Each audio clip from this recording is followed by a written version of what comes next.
en espérant que vous appreniez quelque chose. Fait que ça s'appelle à la fine pointe de la FinTech. Fait que je vais vous parler un peu de FinTech. Mon autre nom, c'était What the FinTech. Fait que je me présente, Guillaume Simard, je suis présentement Engineering Director chez Pleo. Depuis, ça fait 3 ans que je suis chez cette compagnie-là.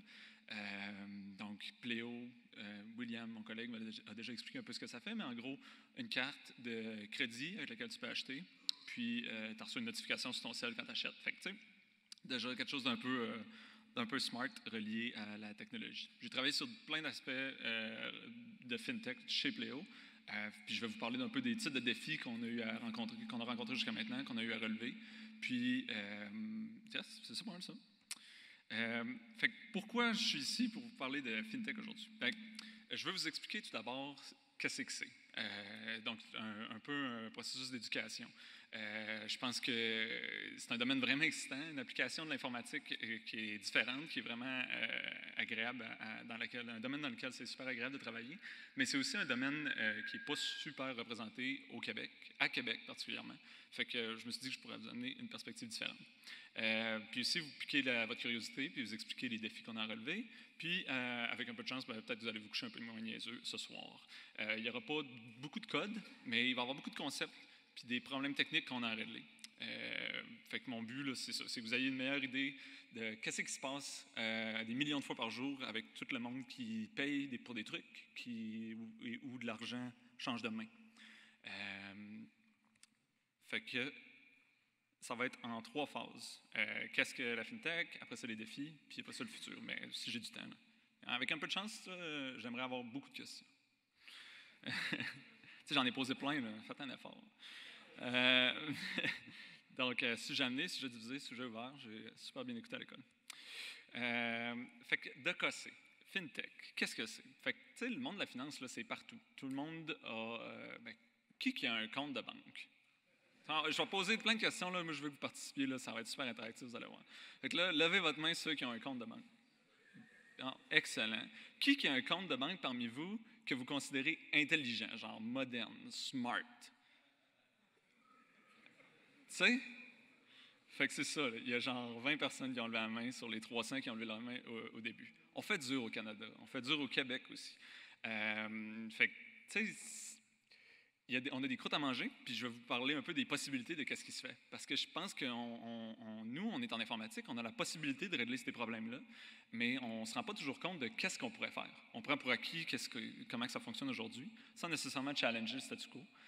Fait que peut-être que je vais réussir à semer une graine dans le cerveau de quelqu'un qui va germer un start-up plus tard, qui sait. Fait que tu sais, vous faire rêver, c'est un autre de mes buts. Fait que FinTech, qu'est-ce que ça veut dire? C'est Financial Technology. Donc, c'est vraiment la technologie, l'innovation qui s'applique au domaine de la finance. Les principaux utilisations là, que les gens font sur un quotidien, c'est quand tu payes pour de quoi, quand tu te fais payer, stocker ton argent, acheter des actions, faire des placements, ce genre de choses-là. Donc, pas mal tout le temps, quand il y a de l'argent impliqué, puis qu'il y a de la technologie impliquée, c'est du FinTech. J'ai la définition là, de Wikipédia ici. Fait que c'est pas mal ce que je viens de dire. Wow. Des exemples. Fait que je vais vous donner des exemples avant de commencer pour vous mettre un peu en contexte, vous donner des idées de qu'est-ce qui se fait aujourd'hui. Puis des compagnies québécoises, des compagnies canadiennes, des compagnies américaines, puis des compagnies mondiales. Fait qu'on commence avec de quoi de local. C'est canadien, basé à Toronto, Wealthsimple. Je vais passer sur plein de compagnies comme ça, puis juste pour ma curiosité, puis pour que ça soit full interactif. J'aimerais ça que vous leviez la main si vous connaissez au moins le nom de la compagnie. Fait que Wealthsimple, pas pire. OK, cool. Fait que compagnie canadienne, 230 quelques employés. Eux, dans le fond, c'est investir sur l'autopilote. Fait que c'est un autre aspect de la FinTech qui est les investissements. Tu leur donnes l'argent, puis eux autres, ils gèrent ton portefeuille, basically. Hard Bacon?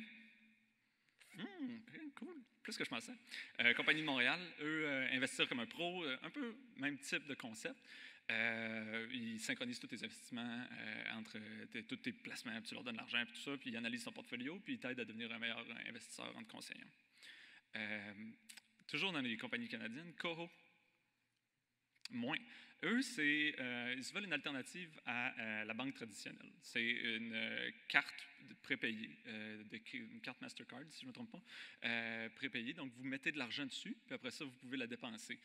Puis eux, dans le fond, en échange, ben, ils te donnent des récompenses, puis aussi, ils t'aident avec ton budget, puis ce genre de choses-là. Fait que ça, c'est un autre type d'application, plus proche de ce que Pleo fait, puis plus un domaine d'expertise avec lequel je suis familier, où c'est ça, tu top up ton portefeuille, ta banque, ton compte, tu mets de l'argent dessus, puis après ça, tu peux la dépenser. Puis ça te permet d'avoir des analytics, parce que eux, en étant propriétaires de la carte, bien, ils ont la possibilité de savoir pas qu'est-ce que tu achètes, mais où tu achètes, comme sur votre relevé de compte. Brim, moins.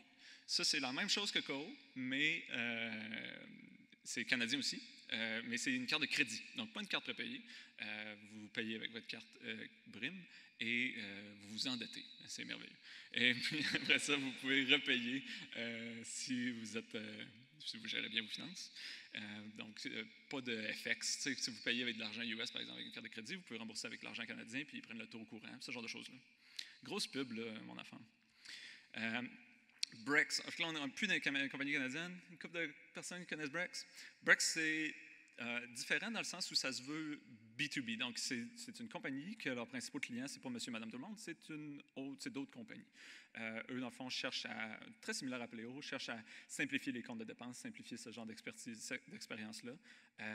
Ça grossit très vite, là, beaucoup d'injections de fonds dans cette compagnie-là présentement. J'en ai encore une coupe, puis après ça, on passe à un autre appel. Revolut. OK. Revolut, c'est une compagnie européenne. Fait que là, on n'est même plus aux États-Unis. Fait que, si vous ne connaissez pas ça, faites pas le saut. Mais c'est 6 millions d'utilisateurs. C'est gros, là. Puis on ne connaît pas ça. Parce que ça marche pas. Ben, ça marche ici, mais tu ne peux pas obtenir une carte ou te créer un compte Revolut au Canada. Pas aujourd'hui, en tout cas. Ils ont levé 446 millions de dollars. C'est une carte prépayée, multi-currency. Fait qu'en Europe, un problème que tu as souvent, c'est que tu traverses la frontière, après genre 1 heure de char, tu as fait 3 pays. Fait que là, la devise change. Tu peux faire l'euro, puis après ça, la couronne danoise, puis après ça, la couronne suédoise. Fait que tu veux pouvoir payer sans que ça te paye des frais de conversion d'argent. Fait que tu es capable d'acheter de l'argent dans une autre devise, la mettre sur ta carte. Puis tu peux mettre du crypto, puis tu peux acheter des actions aussi. Plein d'affaires. C'est quand même cool. Monzo, OK, de moins en moins. C'est drôle parce que plus on va gros, moins le monde les connaisse. Fait que Monzo, 530 millions d'investissements qu'ils ont reçus eux autres. C'est une banque mobile. Ça se veut une banque mobile. Fait que dans le fond, c'est application mobile, first, mais c'est une banque basée au UK, disponible un peu partout à travers le monde. N26. N26, là, c'est évalué à 3,5 milliards de dollars. C'est 905 millions qu'ils ont levé. C'est une banque. Puis eux, ils se disent, OK, si on invente la banque aujourd'hui, on oublie comment ça fonctionnait avant. Aujourd'hui, on crée une banque. De quoi ça a l'air? Donc, Retail Bank from scratch.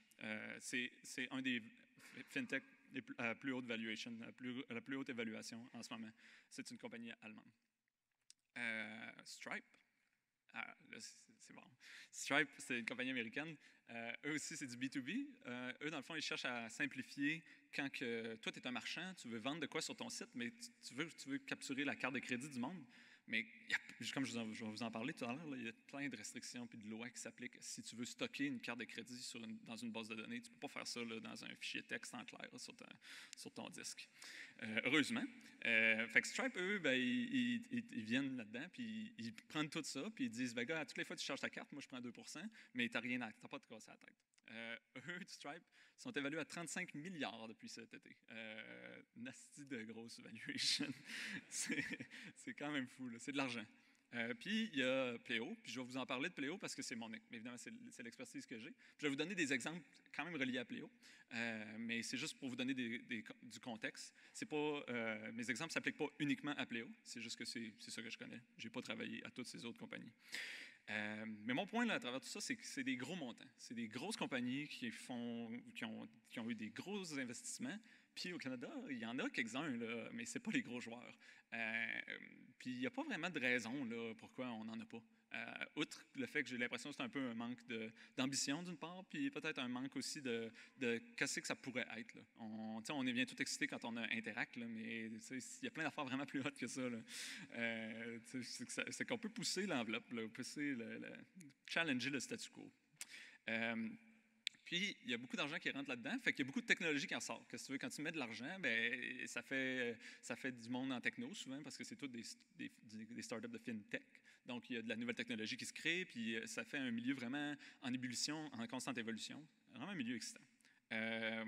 Puis, pourquoi les VC mettent beaucoup d'argent là-dedans aussi? C'est parce que imaginez, là, les gens qui ont 12 ans aujourd'hui, ils ne vont pas être suraccédés. En tout cas, ça ne sera pas comme c'est aujourd'hui. Ils vont vouloir de quoi de beaucoup plus moderne. Pensez aux applications que vous utilisez sur une base quotidienne, puis comparez-les à votre expérience de banque. C'est pas, il y a un gap. Là. En tout cas, moi, dans ma vie, il y a un gap. C'est qui va réussir à faire cette banque-là, qui va changer complètement comment on investit, comment on store de l'argent, comment on fait tout ce qu'on fait avec de l'argent. Donc, cette compagnie-là, si un VC réussit à mettre de l'argent dedans, ben, il va faire de la pièce tantôt. Parce que les banques, ben, ça fait de l'argent. Ça, c'est bon là-dedans, par exemple. Innover moins, faire de l'argent beaucoup. Puis, parlant d'innovation, dans le fond, dans les joueurs déjà établis, il y a toutes les banques aujourd'hui que vous pouvez penser, n'importe quelles, sont en train d'embaucher du monde en informatique. Au même titre que tous nos sponsors et que toutes les compagnies pour lesquelles vous travaillez, il y a très bonne chance qu'ils embauchent en informatique. Mais là, les banques essaient de se réveiller. Puis, tout le monde veut se moderniser. C'est normal. Ils ne sont pas aveugles. Ils voient qu'il y a des gros joueurs qui s'en viennent. Fait que c'est un milieu là, vraiment qui bouge beaucoup, vraiment excitant. Ouais, mais il est où le code? OK. Ben, on va arriver un peu plus dans la technique, mais je voulais vous donner une mise en contexte vraiment pour comprendre d'où je viens puis pourquoi je viens vous parler de ça aujourd'hui. Je vais mettre le focus sur une expérience en particulier, c'est-à-dire peut-être ta carte de crédit ou même une carte de crédit prépayée. Donc, tu as ta carte Visa ou Mastercard. Moi, je vais me concentrer sur Mastercard. Puis, tu t'achètes de quoi? Tu vas à l'épicerie, tu payes pour 50$, le terminal te dit « Hey, insérez votre carte, c'est 50$. » Puis là, tu rentres ton NIP, ça dit « Approuvé. » Qu'est-ce qui se passe? Il y a du code là, en arrière de ça. Là. Je vais vous parler un peu du code en arrière de ça. Je vais vous donner le talk que moi, j'aurais aimé avoir avant de commencer chez Pléo, parce que je ne connaissais pas ça, puis parce que ça nous impacte tout sur une base quotidienne. Au même titre que moi, je ne savais pas ce qui se passait quand j'appelais avec mon téléphone. Là. Ben là, j'en sais plus. Pas tout, là, mais j'en sais de plus. Fait que, mon but, c'est un peu le même type, mais avec une transaction de carte de crédit. Fait que, première affaire qui m'a surpris, moi, c'est que quand vous payez, l'argent ne bouge pas. Vous payez avec votre carte de crédit, mais le marchand, là, il ne vient pas de se faire 50$ dans ses poches. Il a gelé 50$ sur votre carte, puis il va recevoir 50$, mais il ne l'a pas reçu encore. Fait que ça, c'est la période d'autorisation. Donc, l'argent est préautorisé sur votre carte, puis elle va bouger plus tard. Donc, comment ça fonctionne souvent, c'est que les marchands ils vont prendre toutes leurs transactions là, de la journée ou de la semaine, dépendamment du marchand, puis il va dire à Mastercard, « Hey, Mastercard, j'ai eu pour, je ne sais pas, 1 million de dollars de transactions. Donne-moi ça. » Plutôt que de recevoir 10 000 fois 50$, ben là, tu batches ça en une transaction bancaire. Ça simplifie le job pour plusieurs personnes. Fait que je vais vous parler un peu de ce qui se passe quand il y a une autorisation. Mais avant, je dois définir des trucs. Donc, inspiré par Mathieu tout à l'heure, je vais faire des définitions. Donc, le merchant, ça va être des termes en anglais, je m'excuse. J'ai essayé de traduire au début, j'étais comme acquire, l'acquérisseur, puis là, je trouvais ça lettre. Fait que j'ai laissé tomber. Ça va être la terminologie en anglais, je m'excuse. Mais le monde de la finance, c'est un monde anglophone. Et le monde de la technologie aussi. Fait que voici ce qui se produit quand il y a une autorisation. Mais d'abord, le marchand, ça va. Le marchand, c'est IGA là, ou whatever. Fait que ça, c'est lui qui veut recevoir son 50$ après que tu aies payé. Puis après ça, lui, il deal avec un acquire. L'acquire, c'est comme Stripe, c'en est un. C'est une compagnie avec laquelle le marchand fait affaire qui dit, tu sais, IGA va dire à la compagnie, c'est peut-être là qui fait le point of sale, là, qui est le petit terminal dans lequel vous entrez vos informations. C'est une compagnie qui, elle, va dire à Mastercard, il y a une connexion directe avec Mastercard, puis va dire à Mastercard, « Hey, il y a ce carte-là qui essaie d'acheter pour 50$, c'est-tu legit? » Il y a Mastercard qui, moi, je pensais au début, avant de commencer en finance, ce qu'ils faisaient beaucoup, ils font vraiment pas grand-chose. Mais ils font beaucoup d'argent aussi. Donc, Mastercard, eux, imaginez là, la fille dans le temps là, qui pluguait des fils là, pour mettre du monde en communication. Là, Mastercard, c'est ça. C'est un gros proxy, reverse proxy, puis c'est ça. Après ça, il y a le processor. Le processor, ça va être un morceau vraiment important dans ma présentation. Le processor, lui, reçoit la transaction au même moment, là, quand tu viens de rentrer ton NIP, tu attends. Là, ça serait à l'acquirer, ça serait à Mastercard. Le Mastercard, lui, basé sur le numéro de la carte, il dit « Ouais, c'est cette compagnie-là qui est capable de te répondre. » Puis là, la compagnie en question, c'est un processeur. Donc, le processeur, lui, il va te dire oui ou non. La transaction peut-tu passer ou non. Donc, c'est lui qui est comme conscient de la limite de crédit ou de la balance sur la carte. Puis, il y a aussi un autre joueur qui ne sera pas nécessairement dans le flow là, que je vous explique présentement, mais qui est quand même important, qui est l'issuer. C'est lui qui émet la carte. Donc, ça, c'est votre banque. C'est lui qui a la vraie argent. Le processeur est conscient du montant, mais il n'est pas capable de vider votre compte. Mais l'issuer, lui, souvent, dépendamment de comment c'est setup, il peut vider votre compte dans le sens où c'est lui qui va payer la vraie facture en bout de ligne. Puis si vous regardez votre carte de crédit, bien, ça va tout être écrit émise par whatever. Fait que ça, c'est la vraie compagnie, dans le fond. Fait que même si tu fais affaire, tu as une carte Costco, mais Costco, c'est pas personne dans cette. Costco, il y a un partnership avec un issuer. Puis l'issuer, c'est lui qui émet la carte. Yes. Fait que tout commence avec le marchand qui envoie à l'acquirer Mastercard l'envoie au processor. Fait que, comme vous voyez, là, il y a beaucoup d'acteurs qui interviennent quand vous payez avec une carte de crédit. Puis, Pleo, lui, Pleo, il est là. Pleo, dans notre cas, nous, on a une intégration avec un processeur. On n'est pas un processeur, mais le processeur, à la place de prendre la décision si la transaction passe ou pas, il dit « Pleo, il y a cette transaction-là qui s'en vient pour ce gars-là, y a-tu le droit? » Puis nous, on répond pour lui. Fait qu'on a comme un partenariat étroit avec un processeur qui nous permet de déterminer si les transactions peuvent passer ou pas, puis faire plein de choses avec ça. La notification qu'on envoie à l'utilisateur, souvent, il la reçoit avant que le terminal ait dit « Approved », parce que nous, on dit « OK », puis après ça, on push la notification avant que le processeur l'ait reçu. Fait que, avant que ça revienne tout à l'envers, on est déjà avisé, puis on sait déjà l'outcome de la décision. Fait que ça vient avec plein de défis que je vais vous parler tout à l'heure.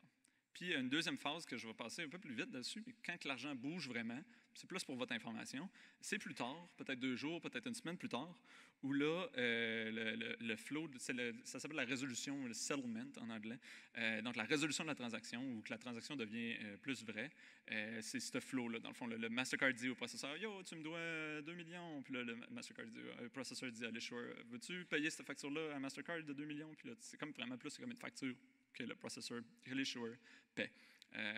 Puis après ça, l'argent, Mastercard redistribue l'argent tel un Robin des Bois. Et puis,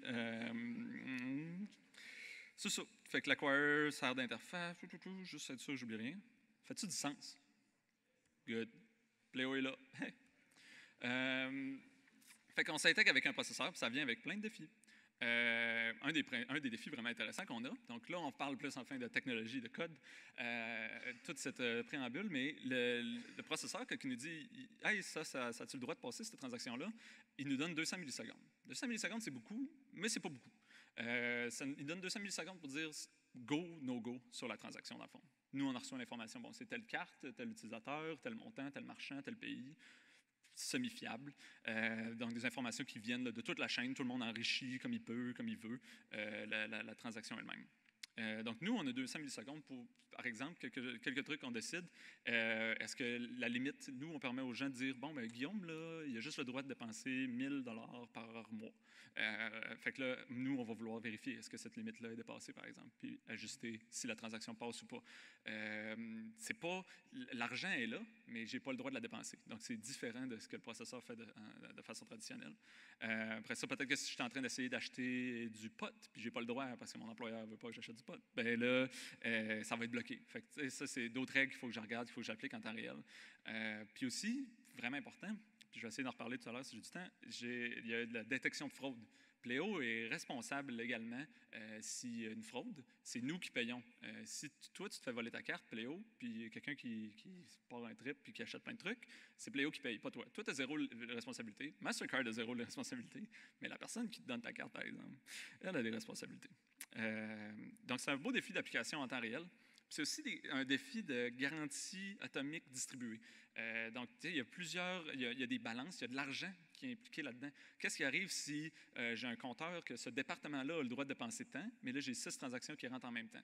Donc, c'est des types de défis comme ça qu'on a à gérer. Puis, tu ne veux jamais, par exemple, débiter 2 fois d'un montant parce que tu as eu un bug, puis ton service est idempotent, puis là, tu envoies 2 fois ta requête, puis là, finalement, tu te ramasses que tu as chargé 2 fois la carte.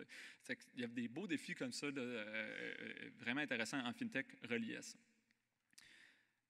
Puis tout ça serait pas si pire. Puis là, je vais rentrer dans un bout que je chiale. Là. Mais, tu sais, mon but, là, c'est juste vous expliquer un peu. Je trouve ça le fun, moi, quand le monde y partage des histoires d'horreur. C'est des exemples, c'est moi qui décide de vous parler de ça. C'est pas pour dire genre, ah, Pléo, c'est de la merde, c'est rien que des histoires d'horreur. C'est plus pour vous expliquer, check, c'est le genre de défi qu'on a à faire. Puis, personnellement, je trouve qu'en ayant des contraintes, ben, ça nous force à être créatifs. Fait que notre processeur avec lequel on s'embarque, tu sais, c'est la source de beaucoup de défis. C'est des vieilles technologies, souvent, aussi. Donc, nous, on arrive avec de quoi de nouveau, mais tu peux pas, genre, toi, là, vous, n'importe qui, là, demain matin, vous dites, je me pars une carte de crédit. Tu peux pas, là. Tu sais, c'est pas genre comme hoster un fichier statique sur S3, là. Ça prend des partenaires, là, ça prend des connexions, ça prend des... La barrière à l'entrée est plus grande qu'un autre type d'application. Là. Prenez une to-do list, par exemple. Tu sais, j'ai rien contre les to-do list, j'en utilise une, mais... Mon point, c'est vraiment que c'est plus difficile à rentrer. Fait qu'après ça, ben, tu ne peux pas nécessairement être picky sur qui tes partners sont, surtout quand tu commences. Tu prends ceux-là qui sont prêts à faire affaire avec toi. Puis nous, ben, là, 4 ans, on était tout petits. Aujourd'hui, on est plus gros, on a plus de leverage. Mais c'est ça, on n'a pas pu nécessairement choisir la plus belle fille pour aller au prom. Mais qu'est-ce que tu veux? Ça nous force encore une fois à être créatifs. Je vais vous donner un exemple. Notre processeur n'aime pas les DNS, aime les IP statiques. En fait, il n'y a pas de problème avec le DNS. Ben, il y a des problèmes. Ils les supportent, mais ils n'ont pas de cache DNS. Ils ne veulent pas cacher les requêtes DNS. Puis nous, ils nous donnent 200 millisecondes, puis ça inclut le network latency puis tout.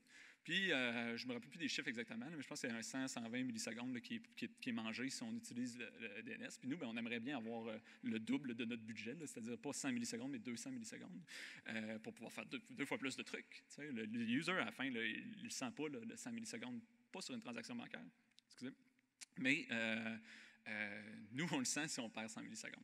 Fait que on est obligé d'utiliser un API statique. Fait que ça vient avec des challenges vraiment intéressants de plus de nature DevOps. Mais comment tu fais du load balancing? Comment tu fais du horizontal scaling si tu ne peux pas faire du round robin sur un API statique? Comment tu évites les single point of failure si tu as un seul IP avec lequel ton partenaire est capable de communiquer? Comment tu fais de la redondance? Comment tu fais du progressive rollout si tu as un seul IP? Donc, c'est tous des problèmes qu'on a réussi à régler puis de façon élégante, mais c'est des problèmes différents. Encore une fois, des contraintes, ça te force à être créatif. Puis ben, il y a beaucoup de contraintes dans le FinTech, puis c'est vraiment trippant de challenger comment tout le monde le fait jusqu'à maintenant. Pourquoi il fait ça de même? C'est parce que tout le monde avec qui il s'est intégré jusqu'à maintenant, il est genre, ah ouais, là, c'est ça l'IP de mon serveur. Là. Puis, tu sais, il n'y a personne qui a de redondance, là, puis il n'y a personne qui scale horizontal. Là. C'est juste, ouais, il y a un IP, mon serveur, je vais te le donner. Mais nous autres, on arrive différemment, tu sais, on dit, là, on ne donnera pas l'IP d'une machine, puis après ça, quand elle plante, tout plante. Là, on voudrait être un peu plus haute que ça. Fait que c'est challenger ce monde-là aussi.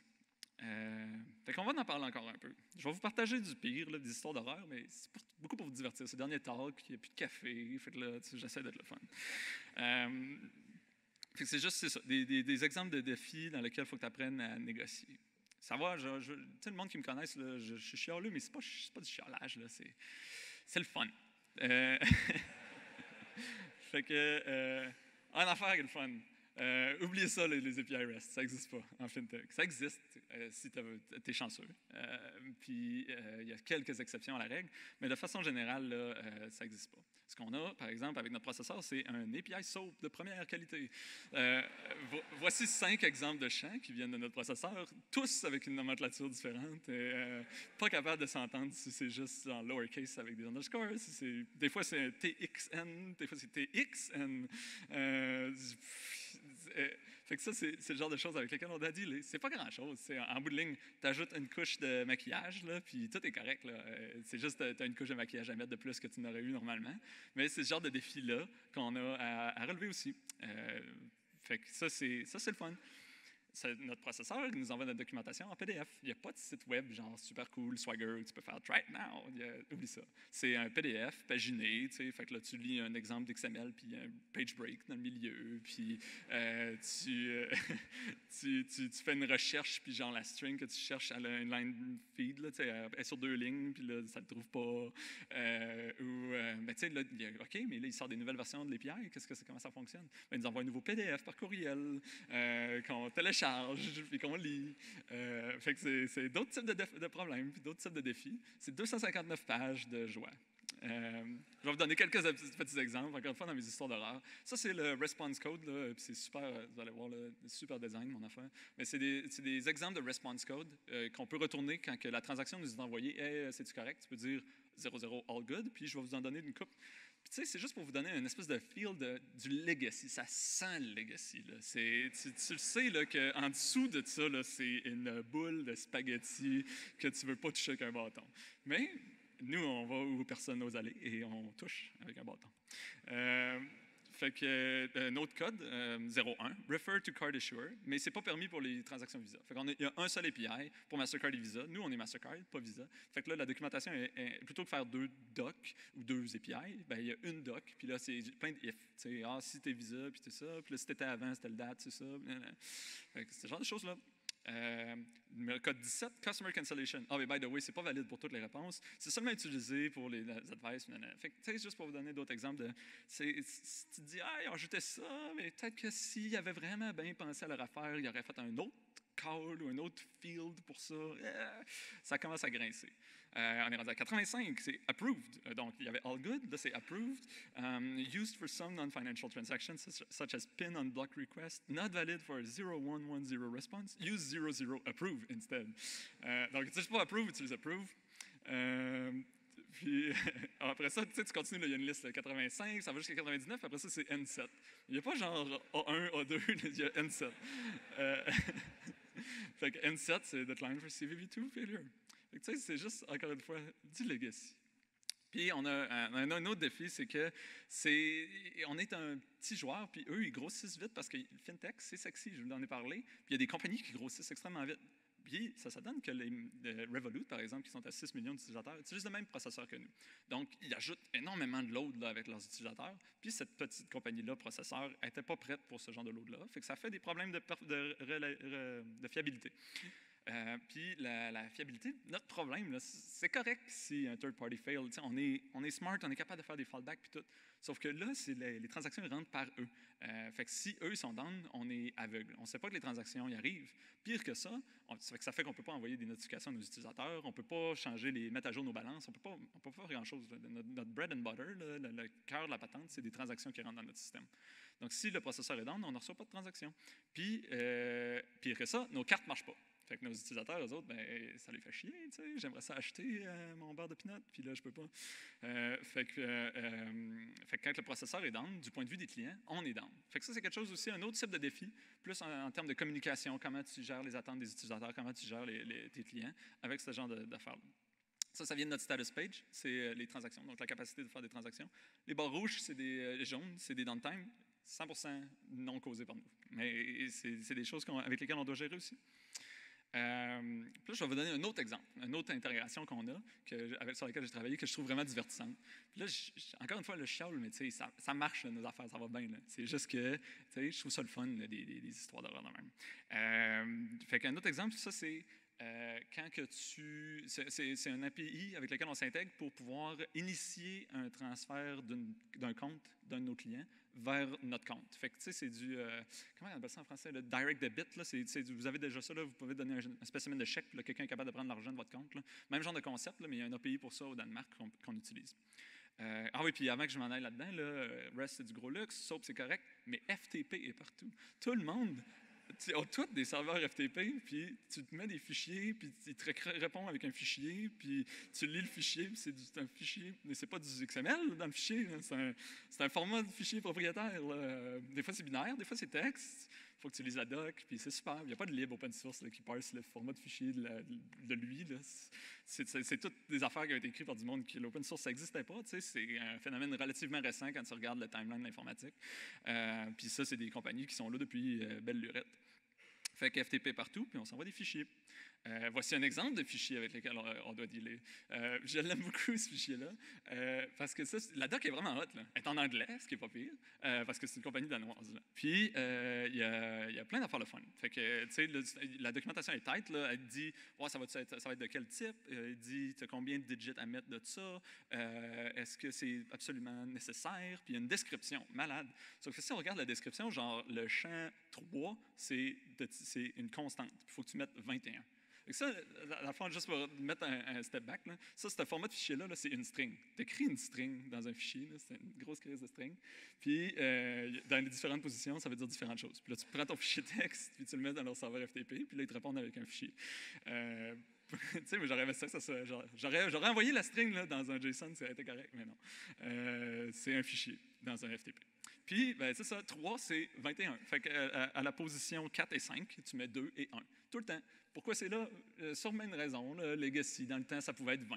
À cette heure, c'est 21. Ou il y a un ingénieur même qui s'est dit, peut-être qu'un jour, on aura besoin de 22. Mais non, là, c'est 21. Fait que si tu hardcode 21, enlève-les, tu sais, mets-les pas. Genre, tu n'as pas besoin. Puis là, tu sais, c'est pas juste ça. Le 4, c'est PBS Transfer, mais toujours PBS Transfer. 5, mais c'est 9-0 de suite. Pourquoi? Pourquoi tu as besoin de 9-0? Mais là, c'est pas juste 5, c'est 7. Puis 9, c'est des zéros. Puis en tout cas, genre 11, oui, compléter le champ avec des zéros. Et, what the hell? Pourquoi c'est comme ça? Pour vous expliquer, ça vient avec du legacy. Mais j'ai vraiment aimé ça, travailler là-dessus, parce que c'était vraiment un bel exercice d'architecture logicielle. Tu ne veux pas leaker ces merdes-là dans ton API. Là. Tu fais que là, comment tu fais pour mettre ça vraiment beau? Toi, tu l'enlèves, là, le 21, là, tu le mets là, dans les détails de communication bien low level. Puis après ça, tu peux te bâtir des couches et des couches et des couches. Puis à la fin, c'est vraiment hot à utiliser. Ça n'a pas l'air d'être powered by FTP. Puis, tes collègues, ils sont contents de travailler là-dessus. C'est vraiment hot. Mais tu sais, ça serait cool là, ils ont tous les champs. Là. Mettez-moi un JSON. Regarde. Puis, je veux partager une anecdote. Puis, quand il y a des erreurs, tu te dis, c'est quoi, ils vont écrire un fichier avec une erreur. Puis, c'est quand même drôle. À un moment donné, dans mes logs, j'avais too many open file errors. Genre, j'avais trop de file handle ouverts. Puis là, je me suis dit, fuck, ma couche FTP, elle leak des file handle. Puis, je suis plus capable de me faire ma connexion. C'est SFTP. Mais anyway, fait que je me suis dit, je commence à investiguer si j'ai un leak d'une ressource unmanaged. Pour finalement me rendre compte que c'était de leur côté qu'il y avait pas trop de files d'ouvert, puis que le texte que je voyais dans mes logs, en fait, c'est moi qui avais fait un bout de code qui dompait le contenu des fichiers qu'on trouvait, qu'on ne connaissait pas, puis il écrivait dans un fichier « too many open file exception » ou whatever, là. Puis là, moi, je lisais, puis je le dompais dans la console, puis j'étais comme « OK, ben, pourquoi je leak-tu de quoi? » Mais non, c'était eux qui avaient ce problème-là, puis qui le mettaient dans un fichier dans le FTP. Puis des fois, là, ça, c'est quand il y a des erreurs. OK, ouais, mais quand ça marche bien, c'est hot. Ben oui, c'est hot, parce que les utilisateurs, ils trippent vraiment. Puis ils ne savent pas là, toute la chenoute qui se passe en dessous. Puis c'est ça qui est hot. C'est de donner du gros plus-value sexy bâti sur des affaires qui, à la base, ne sont pas sexy. Mais je vais vous montrer un exemple de quand tu écris dans le document, et tu écris dans le FTP, dans le fond, c'est une liste de transferts que tu voudrais qu'il y ait lieu. Puis tu peux écrire, il t'envoie une réponse. Puis la réponse, elle leur donne ça. C'est un reçu en ASCII art. Fait que ça, c'est le contenu du fichier texte qu'on reçoit. Fait que là, tu te dis, OK, bon, faut parser ça. Hein? Il n'y a pas la librairie de parsing de reçus ASCII, malheureusement. Je pourrais en écrire une. Puis, tu sais, c'est comme, ça se veut comme beau. Tu as l'impression que ça a été fait pour un humain. Là. Il y a comme, ils ont mis des espaces là, pour le heading, là, tu sais, Leverenene, c'est en danois, là, mais c'est comme, OK, mais pourquoi? Puis là, après ça, tu dis, Guillaume, t'as un bug là, dans ton code, il y a des codes qui sont mal. Tout. Non, les fichiers sont écrits en latin, puis c'est des caractères danois qui sortent pas, mais c'est eux qui l'encodent pas. C'est pas nous qui le lit mal. C'est un problème de leur côté. C'est une compagnie danoise, là. Genre, clairement, il y a quelqu'un qui s'appelle, genre, avec des caractères fuckés. Tu sais, c'est ça. C'est ça. Mais c'est bien proche, Guillaume. Là. Pourquoi je voudrais travailler chez Pléo, whatever? Pourquoi tu voudrais travailler dans ce domaine-là? Mais c'est ça, c'est que là, après ça, on est en train de complètement, présentement, de réécrire le cœur de l'application, de s'intégrer avec un autre processeur. On est capable d'apprendre de ces erreurs-là puis de faire ça différemment. Là, quand on parle d'un nouveau processeur potentiel, on dit « Hey, mettons qu'on parle de DNS, vous faites peur. » Puis là, ben, on est capable de construire de quoi de mieux. Fait que ça, c'est vraiment cool aussi. Puis, ça nous donne vraiment, moi je traite beaucoup architecture logicielle, ça nous donne vraiment des beaux défis d'encapsulation, d'abstraction. C'est rien de nouveau, on n'a pas réinventé, c'est pas wow, quel breakthrough, encapsulation en informatique, mais c'est des défis d'architecture super intéressants, puis il faut choisir les bonnes abstractions parce que ça ne marche pas de la même façon non plus dans tous les pays. This bad boy fits so many layers of abstraction. Un autre volet que je voulais parler, je vais accélérer un petit peu, c'est les lois. En étant une compagnie qui deal avec de l'argent, il y a énormément de lois qui s'appliquent à notre quotidien. On n'a pas le droit d'avoir, légalement, on n'a pas le droit d'avoir un client, par exemple, qui serait un terroriste. Donc, comment tu valides que quelqu'un est un terroriste? Tu ne peux pas lui demander. Il faut que tu aies d'autres mécanismes. Là. Donc, il y a des intégrations avec des registres connus de personnes recherchées, ce genre de choses-là. Donc, ça, c'est vraiment intéressant. Donc, tu sais, comment faut que les gens prouvent leur identité, uploader un passeport, puis on peut faire du OCR, puis des affaires comme ça. Ça, c'est aussi d'autres types de défis vraiment cool qui existent dans le FinTech. Puis, on a comme un gros... Tu sais, c'est lourd là, de vérifier le propriétaire d'une compagnie. C'est qui a plus que 25% d'actions dans ta compagnie? Parce que là, ce monde-là, légalement, il faut vérifier leur identité. Fait que nous, on s'intègre avec plein de registres pour pouvoir valider la structure de la compagnie. Ça a-tu de l'allure? C'est-tu lui? Vous êtes à cette adresse-là? Fait qu'il y a un gros onboarding flow qui pourrait être ultra pénible de back and forth, de documents, puis à pu finir. Mais nous, on s'est challengé, puis on s'est dit on pourrait peut-être faire ça différemment. Fait que ça amène des défis vraiment intéressants. Puis, un autre défi vraiment le fun, la détection de fraude. Fait que, relié aussi aux lois, comme je parlais, le Pléo est financièrement responsable si un de nos utilisateurs se fait frauder. Donc, ça sort de notre poche, là. Pléo, la compagnie, si tu te fais voler 4 000 $, ta carte de crédit, Pléo, la compagnie, perd 4 000 $. Fait que c'est dans notre intérêt de ne pas qu'il y ait de fraude sur vos cartes. Donc, on doit détecter les fraudes. J'en ai parlé brièvement tout à l'heure. Mais tu sais, si on se dit j'ai un truc, il n'y aura jamais de fraude, on va refuser toutes les transactions. Il n'y aura jamais de fraude. Tu sais, il y a un sweet spot là. Fait que faut que tu trouves le bon spot.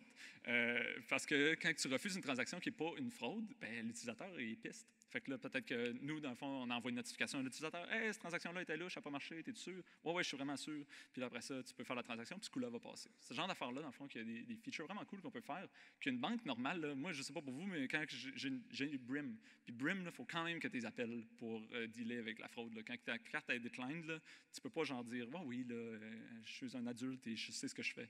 Je veux m'acheter pour 1500$ de gadget. Mais non, fait que c'est ça.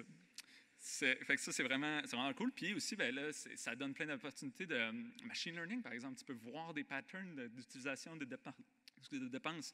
Lui, il est dans ce pays-là, mais il est allé déjà dans le passé, fait que c'est moins risqué. Fait qu'il y a vraiment des belles opportunités aussi de machine learning. Puis on a beaucoup de données. Là, on a quand même pas mal d'utilisateurs qui font des milliers de transactions par jour, des dizaines de milliers. Un autre volet vraiment intéressant, c'est la sécurité. Peut-être que vous êtes familier avec IPA, il y a du monde de Coveo, SOC 2, des affaires comme ça, donc des certifications que certaines compagnies doivent aller chercher. Pour dealer avec des cartes de crédit, il faut que tu ailles chercher la certification qui s'appelle PCI DSS, qui vient avec plein de restrictions sur comment ta compagnie peut dealer avec des cartes de crédit. Il faut qu'ils soient encryptés de telle façon. Tu ne peux pas avoir en clair le CVV, le petit code à 3 chiffres, le code de vérification. Tu ne peux pas l'avoir en clair dans tes logs. Fait que, plein de restrictions comme ça. Puis une des règles que je vais focuser dessus, ça nous impose un 4i principle pour vérifier les modifications qu'on fait à notre infrastructure.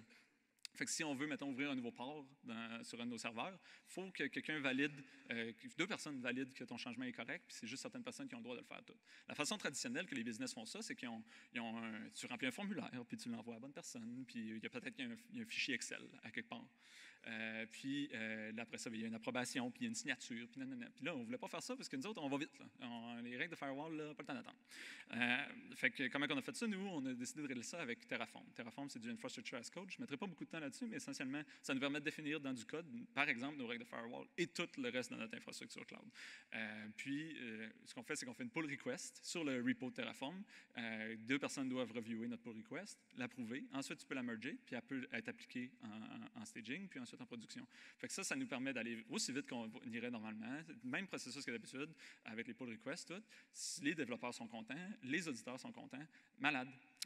C'est le genre de choses que nos auditeurs n'ont jamais vues parce qu'on challenge, encore une fois, il ne faut jamais que tu te dises « OK, comment les autres font? » Parce que les autres, ce qu'ils font, c'est poche. Fait qu'il faut que tu fasses mieux. Ça, c'est un exemple dans Terraform. C'est juste une règle de Kubernetes. Dans le fond, j'ai pigé ça. C'est juste un exemple. Dans le fond, ça, c'est un code review qu'on est en train de faire présentement. Puis, j'ai parlé des informations sensibles. J'en ai parlé un peu. Je vais passer vite là-dessus. Une autre affaire, là, le marché il a besoin d'être challengé. Ça, c'est le résultat d'une étude de Verizon. Verizon, ils font plein de choses, mais entre autres, ils aident des compagnies à passer de PCI à l'ISS. 80% des compagnies qui sont supposées être PCI à l'ISS, donc qui ont une obligation légale d'être PCI à l'ISS, ne le sont pas.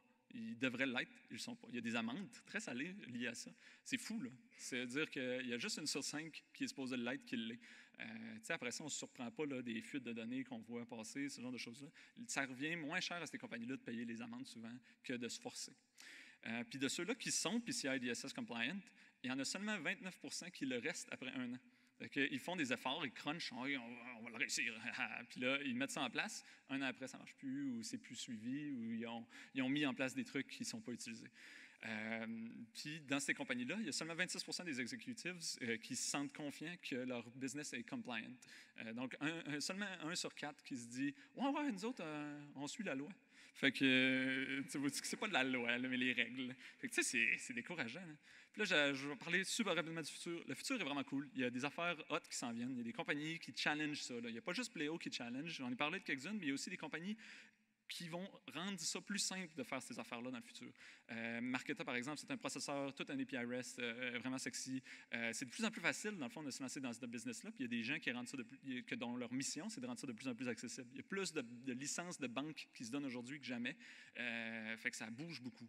Il y a Apple là, qui se lance à fond là-dedans. Ils ont sorti une carte de crédit, des affaires comme ça.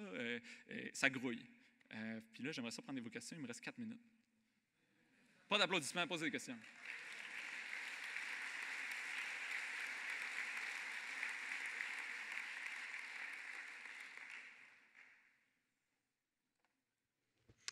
Super belle présentation. Merci, Guillaume. Merci. J'étais curieux, qu'est-ce que ça prendrait pour que Pleo devienne un processeur à ce moment-là? Oui, c'est une question qu'on s'est posée quand on s'est dit, bon, on va changer de processeur. Puis on s'est dit, peut-être qu'on pourrait être un processeur. Le gros problème du processeur, c'est que tu as plus de restrictions sur... tu as des nouvelles lois à respecter. Puis nous, dans le fond, là, on a un bandwidth fini. Là. Où est-ce qu'on peut mettre nos énergies de développeurs, d'ingénieurs, où que ça va rapporter le plus gros plus-value à nos clients. Puis en faisant ce calcul-là, dans le fond, puis c'était une décision vraiment réfléchie, ça revenait moins pénible de s'intégrer à un nouveau processeur que d'en faire un nouveau, de le devenir nous-mêmes. C'est sûr qu'on aurait pu avoir plus de revenus parce que, là, on paye notre processeur, mais malgré tout ça, on a décidé...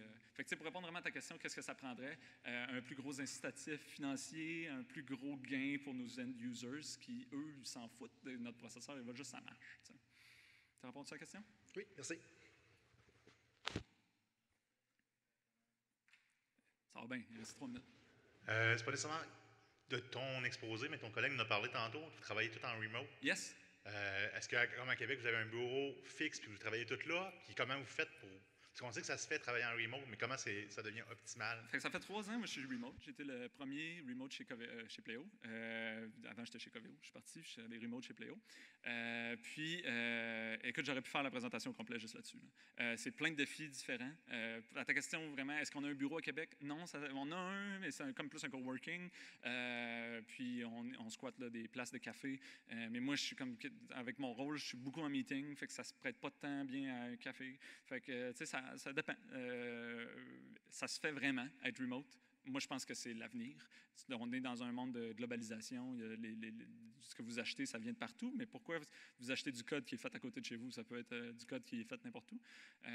Fait que je pense que le software engineering est vraiment au front de l'innovation à ce niveau-là. Puis tous les autres domaines sont en train de suivre. Là. Tantôt, vous allez avoir des équipes de vente distribuées, vous allez avoir des équipes de support distribuées. Il y en a déjà, mais c'est des bureaux. T'sais. Mais là, le monde qui travaille de chez eux, qui travaille sur ces différents domaines-là, ça va juste grossir. Fait que, on s'en parle au 5 à 7? C'est bon. OK. Petite question pour toi. C'est quoi le plus gros bloqueur pour une compagnie comme Pléo de s'en aller dans un marché comme au Canada? Est-ce que c'est une question techno, les lois, l'argent, l'intérêt, peu importe? C'est quand on roule dans un nouveau marché. Pléo, nous, ce qu'on essaie de faire, c'est de vraiment owner un marché ou en tout cas d'offrir une solution là, bonne avant de se lancer dans un marché. On ne veut pas juste cocher les basics. Fait que, pour pouvoir se lancer dans un nouveau marché, on a plusieurs choses qu'on doit faire. La plus grosse, c'est les lois. Les lois sont différentes de pays en pays. Nous, on est en Europe présentement. Toutes nos compagnies sont en Europe. En tout cas, le UK est encore en Europe pour l'instant. Fait que les lois, c'est la plus grosse barrière. Fait qu'il faut que tu ailles chercher des certifications. Il faut que tu aies une licence de banque. Le Canada, il n'y a rien de partagé avec personne. Fait que le Pléo regarde ça de l'extérieur. Bon, on met-tu nos énergies sur le US? On met-tu nos énergies sur le Canada, l'Australie? Tu sais, c'est quand même le même genre de barrière à l'entrée. Le Canada, c'est quand même un relativement petit marché comparé à d'autres, mais en même temps, c'est un marché où il n'y a aucun joueur présentement là, dans ce domaine-là. Fait qu'il y a ça. Puis après ça, les barrières technologiques, c'est plus, mettons, OK, nous, on veut exporter tes dépenses dans un logiciel comptable, mais c'est quoi que les gens au Canada utilisent? C'est quoi les règles comptables au Canada? Ah, il y a de la taxe provinciale et fédérale. Comment que ça fonctionne? Tu sais, tout ce genre d'affaires-là reliées à la comptabilité qui est différente de pays en pays aussi qui rentre en compte. Oui. Tu parlais au début de ta présentation de l'innovation au Québec, les jeunes, les startups.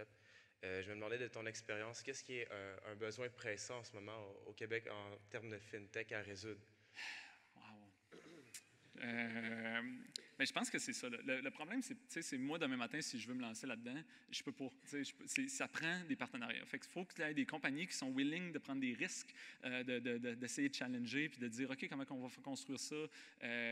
Comment on peut enabler une nouvelle compagnie de se lancer dans ce domaine-là? Fait qu'il faut qu'il y ait... Ça peut pas juste être quelqu'un qui est vraiment motivé. Il faut qu'il y ait de l'ouverture de la part du marché, des joueurs existants. Mais on voit que ça bouge un peu.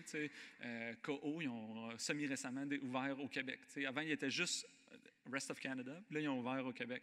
Il y a d'autres règles à appliquer. Fait que, il faut que tu... À un moment donné, là, il va y avoir un playbook. Là, comment se starter en fintech au Canada. Et on n'est pas là. Le marché n'est pas assez mature. Fait qu'il we need to figure it out. C'est ça. As-tu le temps, Bruno? Non? Fini? Bon. Vincent, il dit non. C'est bon. Mais merci beaucoup.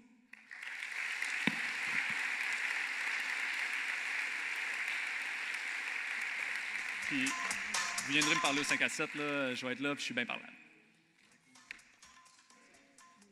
All right.